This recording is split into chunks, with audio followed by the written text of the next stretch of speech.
certo? Nosso grupo ele vai falar sobre responsabilidade civil do Estado por meios judiciais e a responsabilidade do agente. A gente está junto com o segundo período, que eles vão fazer uma análise crítica do caso Richardson, que foi um caso bastante popular na época. Antes de iniciar, já que estou comendo tempo, um pouquinho, gostaria de agradecer a oportunidade disso aqui, desse convívio, oitavo, segundo período, a gente tenta trazer um pouquinho do que a gente sabe, do que a gente conseguiu construir nesse período de curso com vocês que estão iniciando agora. A gente passou por isso também e não tivemos a oportunidade assim de conviver com pessoas que já estavam terminando para que a gente pudesse ter uma relação de conhecimento como que está saindo da faculdade, quem está entrando. O nosso tema é um tema muito simples, entendeu? Eu hoje vou ter o prazer de apresentar a primeira vez a professora Daniele, porque na minha época ela não quis receber a minha apresentação e saiu, ela saiu e o filmagem para ver em casa, porque ela não queria olhar para mim. Então, para mim, hoje está sendo assim meio que... Eita, graças a Deus não vai acontecer, ela não vai me avaliar, ela tem um problema com a nota 10 e eu só gosto de ganhar 10. Entendeu? Bom, vamos lá. O que é que vocês entendem sobre responsabilidade civil do Estado? Trazendo essa parte mais simples primeiro. Vamos tentar aqui destrinchar o tema para que seja compreensível para vocês. Responsabilidade. Responsabilizar alguém sobre algo. Responsabilidade civil. Quando a gente pensa em civil, nessa questão do tema, pensa em pecúnia, pensa em dinheiro. Responsabilizar alguém a pagar algo. Responsabilidade civil do Estado. Então, responsabilizar o Estado a pagar a indenização sobre algum fato. No caso do tema da gente, é responsabilidade civil por atos judiciais. Então, responsabilizar o Estado a pagar a indenização por meio de uma decisão judicial que possa ter sido errada, correto? Eu trouxe um conceito um pouco mais formal, para que vocês possam também entender. Mas vocês vão ver que nada mais é do que isso que eu passei para vocês aqui. Bom, responsabilidade civil do Estado consiste na obrigação de recompor prejuízos ocasionados a terceiros em virtude de comportamentos que violam a ordem jurídica. Bom, vocês viram? A ordem jurídica consiste no dever de compensar os danos materiais e morais sofridos por terceiros em virtude de ação ou omissão antijurídica imputável ao Estado. Quando se fala de responsabilidade, a gente tem os três poderes, as três funções. A função administrativa, que é a mais comum, onde a gente vê diversas ações, a função legislativa e a função judiciária, que é o que a gente vai tentar trazer para vocês aqui o conhecimento. No direito administrativo, a responsabilidade do poder, ela pode proceder por atos e condutas que, apesar de ilícitos, causem danos a terceiros. O que eu quero dizer com isso? Suponhamos, vamos trazer um exemplo na esfera administrativa que é comum que vocês possam entender. Imagine que um policial está perseguindo um delinquente. O delinquente, nesse meio de fuga, consegue despistar o policial. No entanto, um terceiro está passando por roupa similar e aparência proporcional àquele delinquente que fugiu. Se o policial vai lá e prende ele, a função do policial, ela é lícita ou ela é ilícita? Ela é lícita em prender o cidadão. No entanto, ele está prendendo um cidadão que não tem nada a ver com a situação. Então, olha aí, a função lícita causou um dano a terceiro. E isso aí também é responsabilidade do Estado, certo? Pode-se dizer que a responsabilidade, ela trabalha na esfera contratual e na extracontratual. A gente vai trabalhar aqui extracontratual porque ela diz respeito ao nosso tempo, certo? Lá na frente vocês vão ter a oportunidade de ver a esfera contratual. Ela responde à obrigação de reparar os danos decorrentes de comportamentos comissivos ou omissivos, materiais ou jurídicos, lícitos ou ilícitos, certo? Assim como no direito, desde o início do primeiro período, eu escutei muito sobre o depende. Tudo no direito depende. Tem uma corrente para aquilo, tem uma corrente para aquilo outro. Então, a gente não seria diferente aqui. Existem diversas teorias para tratar da responsabilidade. Eu separei algumas para vocês aqui. A primeira que eu separei foi a teoria da responsabilidade. Ela é mais arcaica, entendeu? Ela é o seguinte, ela excluía todo e qualquer responsabilidade civil do Estado sobre o fundamento da soberania, dizendo que o Estado ele era soberano. Então, ele era aquela situação mais arcaica, na época dos governos absolutos, certo? O rei não erra, o rei não pode prejudicar prejudicar a sociedade, o rei não pode prejudicar seu povo. Entendeu? Esses eram os princípios fundamentados. Nessa teoria, o terceiro prejudicado ele não ficava irreparável. Isso se o funcionário público ou servidor público fosse identificado. Suponhamos que a professora Daniela, servidora pública, ela cometeu um erro, esse erro me prejudicou. Então eu ia em cima da pessoa Daniela para que ela pudesse me reparar, não o Estado. Isso é um absurdo. É porque o funcionário do Estado faz essas coisas, certo? Aí também tem as teorias publicistas. Elas se dividem alguns atores com a teoria da culpa administrativa, a teoria do risco administrativo e a teoria do risco integral. A teoria da culpa administrativa, ela é similar à teoria da irresponsabilidade. Ela trata do seguinte, vou trazer o conceito e depois eu explico. Ela dá a ideia de culpar o funcionário, passou a falar de culpa do serviço público também, entendeu? Distinguir-se por um lado a culpa individual do funcionário, pela qual ele mesmo respondia, e outro pelo serviço público, entendeu? Aquela situação. Agora, se o funcionário não pudesse ser identificado, aí recairia sobre o Estado a responsabilidade. Isso aí é o ponto que se distingue da teoria da irresponsabilidade. Aí a gente tem também a teoria do risco administrativo. Essa daqui é a mais importante, pois ela é aqui o direito brasileiro segue.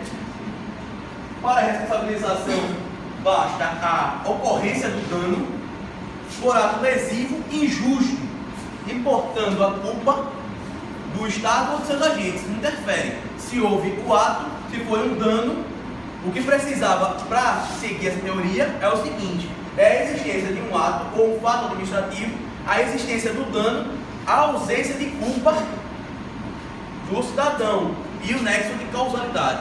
Se por um acaso existir culpa do terceiro envolvido, então isso excusa o Estado da obrigação ou o nexo de causalidade.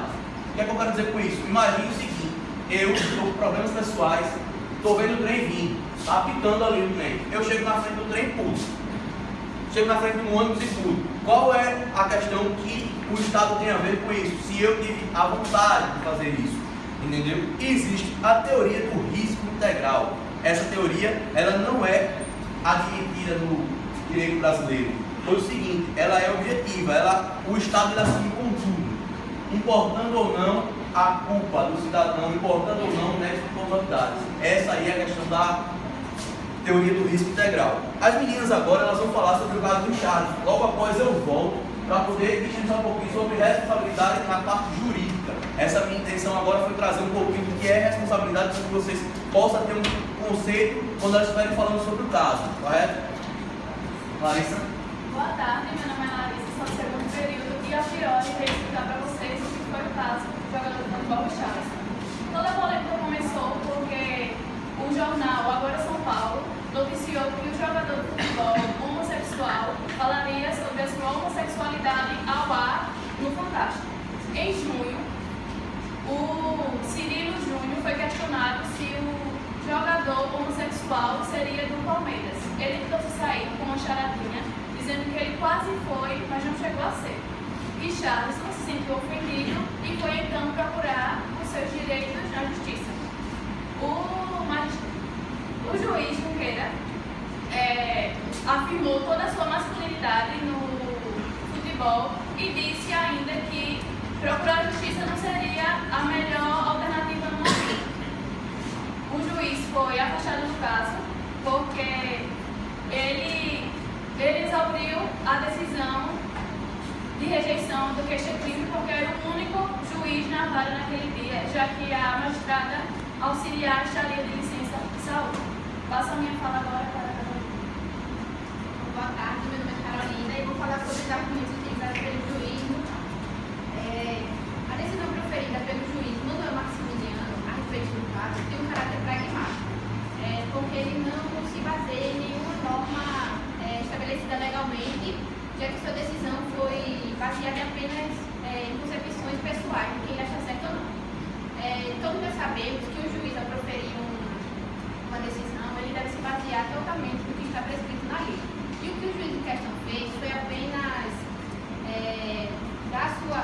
olhar o caso através de sua lupa do que ele acha certo ou não. Nos argumentos utilizados pelo juiz,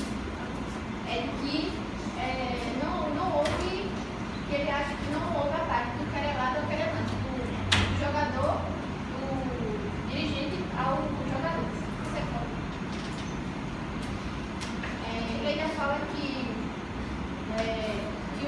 um jogador negro, homossexual, não deve fazer parte de um time de futebol de homossexuais. E ele afirma que futebol é para um homem viril.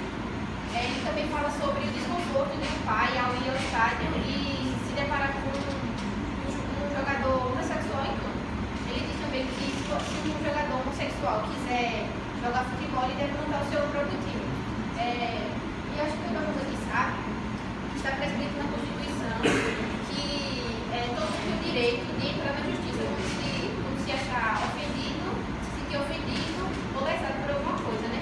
E o juiz em questão, ele rejeitou o caso do Richardson e ele ainda diz assim no final: é assim que eu penso, e porque assim penso na condição de magistrado de rejeito, apresento queixa crime.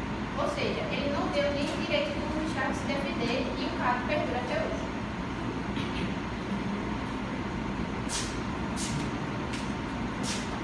Boa tarde. Nesse momento eu vou aqui apresentar a falha do juiz Manuel Maximiano, que ele preferiu alinhar argumentos preconceituosos ao invés e segundo ele não seria aconselhável que o homossexual jogasse futebol. Nesse caso, nós devemos observar o comportamento do magistrado, que ao invés que esqueceu a real questão do julgamento, que era a presença de injúria por parte do diretor do Palmeiras. E ao invés disso, ele quis mostrar, ele mostrou que no futebol era necessário que tivesse virilidade e masculinidade. O juiz ainda o juiz agiu de forma claramente solipsista, já que ele decidiu conforme a sua consciência. Ajuda também o caráter de uma Carol já falou, eu vou ressaltar, de caráter pragmático, já que ele não se baseou em nenhuma das decisões anteriores ou em uma norma legalmente estabelecida, e sim nas suas próprias concepções homofóbicas, não esquecendo também de que houve um certo abuso do direito. Para que o magistrado ele exerça sua profissão de uma maneira satisfatória e legítima, é necessário que ele julgue o caso, dê a sentença, de acordo com um caráter que lance olhares para o futuro, e que seja literalmente a melhor resposta para o caso, não resolvendo de acordo com a sua concepção, com o seu pensamento. Agora vou passar a palavra para a Maria Daninha, que ela vai apresentar sobre os direitos fundamentais afetados. Boa tarde, meu nome é Maria Daninha e hoje eu vou falar sobre os direitos fundamentais afetados. No Brasil, a Constituição Federal de 1988 definiu os direitos fundamentais de todos os cidadãos do país. Conforme a estruturação, o artigo 3º da Constituição Federal fala sobre os direitos básicos, que são entre eles: direito ao bem-estar, a segurança, a liberdade e a igualdade. Entre outros, não houve igualdade quando o magistrado afirmou que futebol não é coisa para o homossexual, assim como não houve liberdade de escolha. É claramente a opinião pessoal que revela um preconceito homofóbico da parte do magistrado. No artigo 93 da Constituição Federal, fala que proíbe que o magistrado fundamente sobre as discussões existidas pelas partes. O que seria a nossa Constituição hoje, o que seria a nossa base, se a Constituição, que é aquela que nos dá os nossos direitos, se ela não conseguir suprir. O caso de Richardson foi apenas mais um afetado, o qual a Constituição não consegue proteger. Nesse caso, o juiz quis ser uma autoridade a mais do que a Constituição. Ele exerceu o seu papel de magistrado e quis, ao invés de se fundamentar, se fazer valer da Constituição, que é aquela que dá os nossos direitos e a nossa segurança juridicamente. Não cabe ao magistrado, ainda que com toda a carga autoritária, definir que tipo de pessoa pode praticar um esporte e eu servir como livre. Passo minha fala agora com o Roberto. Bom, vocês já conseguiram visualizar algumas previsões legais de acordo com o fato. É comum ainda nos dias de hoje a força contrária à responsabilidade do Estado por meio dos fins judiciais, porque a ideia de boa parte da doutrina é que o juiz ele é intocável, certo? Tem alguns pontos que a gente separou aqui, que são pontos que as divergências são bastante contrárias. É o seguinte, eles apontam que existe soberania do Poder Judiciário, certo? Eles também apontam que o juiz tem que agir com independência no exercício das suas funções, sem temer que, de acordo com alguma decisão sua, o Estado possa ser penalizado. Também diz que o magistrado ele não é funcionário público, então, como ele não é funcionário público, o Estado não deve responder pelo ato que é causado por ele. E a quarta situação é que diz que a indenização por dano decorrente de uma decisão judicial, ela infringiria o princípio da imutabilidade da coisa julgada, que, na minha opinião, é a defesa mais forte. Só que todas elas têm um rebate que consegue derrubar essa situação. Portanto, quanto à soberania do Poder Judiciário, é um argumento que ele caberia também para o Poder Administrativo, porque todos os três poderes, eles são soberanos, entendeu? Na verdade, a soberania é do Estado, eles são independentes e podem tomar decisões independente de qualquer situação, não um relevando ao outro. No caso do segundo, o juiz tem que ter independência. A independência do judiciário também é aceitável, pelo fato de que, a fim de excluir a responsabilidade, pode se tratar também de um atributo inerente ao Poder Administrativo ou Legislativo, que pode pressionar essa questão. Quanto ao terceiro, que o magistrado não é funcionário público, isso aí é um fato negativo, pelo fato, a previsão legal diz o seguinte: esse argumento também não era admissível no juiz do direito, pelo menos não no campo do direito brasileiro, porque ele ocupa um cargo público. Esse cargo público ele é criado por lei, certo? A Constituição Federal ela não exclui em nenhum momento, como eles identificam agentes políticos, no seu artigo 37, inciso 6, diz o seguinte, que emprega precisamente o vocábulo agente para abranger todas as categorias de pessoas que a qualquer título prestem serviço ao Estado. O quarto, que diz da questão do princípio da coisa julgada. Essa questão do princípio da coisa julgada, ela é meio frágil pelo seguinte ponto. No Brasil, não é como o direito americano, que uma decisão do magistrado A serve de precedente para o magistrado B, entendeu? Existe também a questão de que no direito brasileiro, essa medida ela é relativizada. Ela não admite essa ação decisória. Isso é criminal. Existe uma previsão no artigo 5º, inciso 75, que é o seguinte: o Estado indenizará o condenado por erro judiciário, assim como também o condenado que ficar preso além do tempo permitido fixado em sentença. O que isso quer dizer? A previsão está aí. Se o Estado tem que indenizar por um erro judiciário, então não importa essa questão da imputabilidade da coisa julgada. Se houve um erro, existe responsabilidade do Estado. O Paulo vai trazer agora a questão dos agentes, as responsabilidades dos agentes e as previsões legais quanto a isso.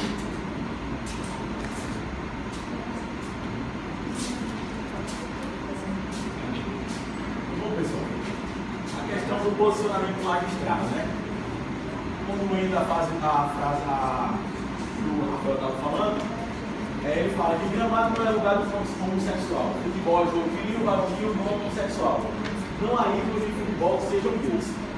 Então, toda essa temática a gente vai abordar para mostrar qual é a responsabilidade do juiz perante a isso. Se caberia na decisão ele ter exposto a sua opinião. Bom, a responsabilidade disciplinar agora, no direito administrativo, o agente ele vai responder, o agente público, ele vai responder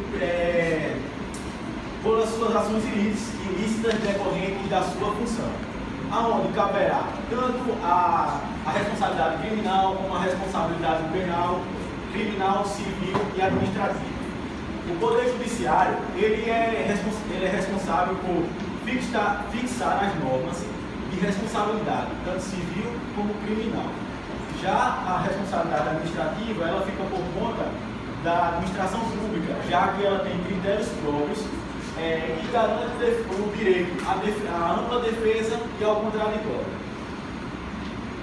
A responsabilidade administrativa. Quando a gente descumpre com os deveres decorrentes da sua função, nasce aí uma conduta ilícita que será investigada e punida pelo poder disciplinar, que ela pode ser tanto a PAD, que é o processo administrativo disciplinar, como a sindicância. O processo administrativo disciplinar, ele tem o intuito de investigar as infrações graves, certo? E ela pode aplicar pena de demissão, cassação da aposentadoria ou disponibilidade, a questão da destituição do cargo ou da função pública, ou suspensão superior a 30 dias. Já a sindicância, não, ela tem o mesmo intuito da PAD, só que ela vai aplicar uma norma, uma pena menor do que 30 dias, e ela pode ser considerada como se fosse uma mera advertência. Na questão da demissão e da cassação da aposentadoria ou disponibilidade no quesito da administração federal, ela fica, só pode ser aplicada pelo presidente da República, que é o Poder Executivo. Todas essas sanções que eu falei aqui para os senhores, ela só será aplicada, ela tem que estar na lei, certo? E nesse caso, vai incidir sobre o agente público aquele que cabe a ele, tanto na infração grave como uma mera advertência. E no caso da extinção dessa punibilidade, ela pode acontecer no caso do cumprimento da pena, certo? Ou no perdão, ou na prescrição. A prescrição nada mais é que olhar o fator tempo. Já a questão do perdão, ela tem que ser tipificada na lei, aonde tem que ser tipificado na lei ou por ato normativo que é realizado pelo poder que deu origem a essa sanção. A responsabilidade civil. A responsabilidade civil no direito administrativo, ela vai ser gerada quando houver dano ou prejuízo a um patrimônio público decorrente da ação do agente público. E nesse caso,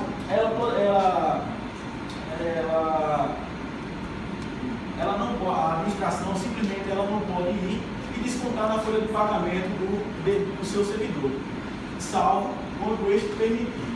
A Lei 8.112, a Lei Federal 8.112/90, correlacionado com a medida provisória 2.225/45 de 2001, ela estabelece algumas regras especiais, destacando o prazo de 30 dias para esse servidor, para que ele possa restituir o Estado desse prejuízo.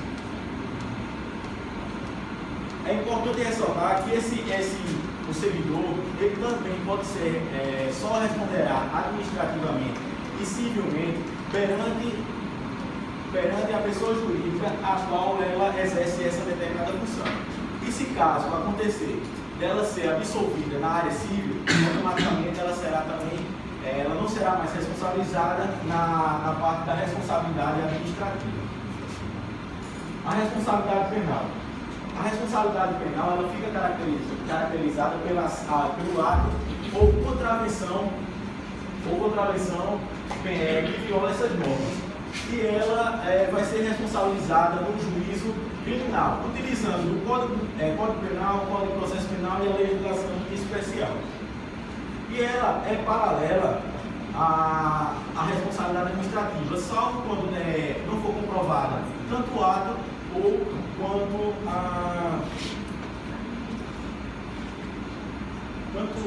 quanto na questão da autoria. Então ele não vai ser responsabilizado, também serve no caso da responsabilidade civil. E no artigo 92 do Código Penal, ele estabelece duas situações onde pode acontecer a perda do cargo da função pública ou do mandato eletivo, que é a questão quando é aplicada a pena superior a 1 ano, nos casos de abuso de poder ou nos casos que há violação dos deveres para com a administração pública, ou nas demais hipóteses onde essa pena seja superior a 4 anos. E na questão da improbidade administrativa, ela também pode acontecer para perder esse direito político ou dessa função pública, desde quando ela seja realmente definindo essa questão da improbidade administrativa. Não é de caráter penal, porque ela ocorre essa apuração por meio da ação civil. Bom, a justiça condena a homofobia no futebol. A questão do magistrado Maximiano, acontece o seguinte, como vocês podem observar, aqui no dia 11 de abril de 2012, o mandado de segurança ao juiz Manuel Maximiliano Junqueira Filho, o magistrado queria anular um processo administrativo onde ele foi sentenciado na questão da censura. Então o juiz ele foi censurado quando foi em 2012, ele tentou entrar com esse recurso. Lembrando, o caso foi de 2007, em 2008 ele foi condenado pelo TJ na questão dessa sentença dele. Bom, no mérito, a defesa do juiz simplesmente falou que ele foi imparcial.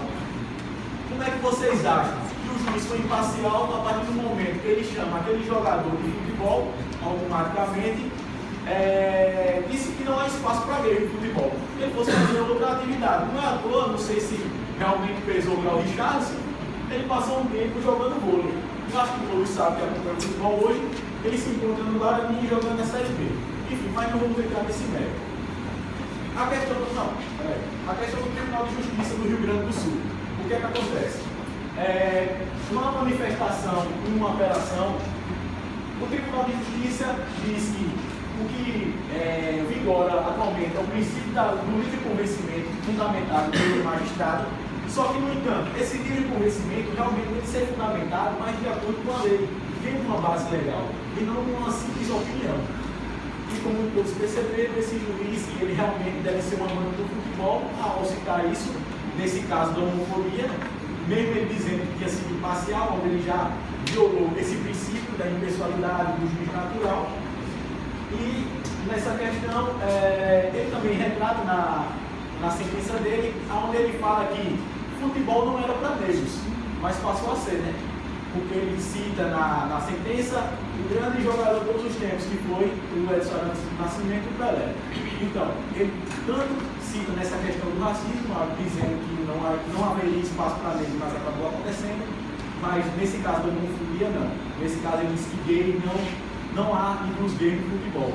Por isso que deveria ser criada uma federação, uma liga, onde se juntam todos os gays e vão jogar. Ou simplesmente aquele time escolhe com quem vai jogar. E para finalizar, quando ele fala assim é o que eu penso e porque é assim a condição do magistrado, digo simplesmente, senhores, vocês já podem perceber que foi nada mais do que a opinião pessoal deles. Então eu queria agradecer a todos pela oportunidade de a gente apresentar nosso trabalho. Foi um grande prazer ter trabalhado com essas meninas. Então o nosso trabalho é esse. Obrigado.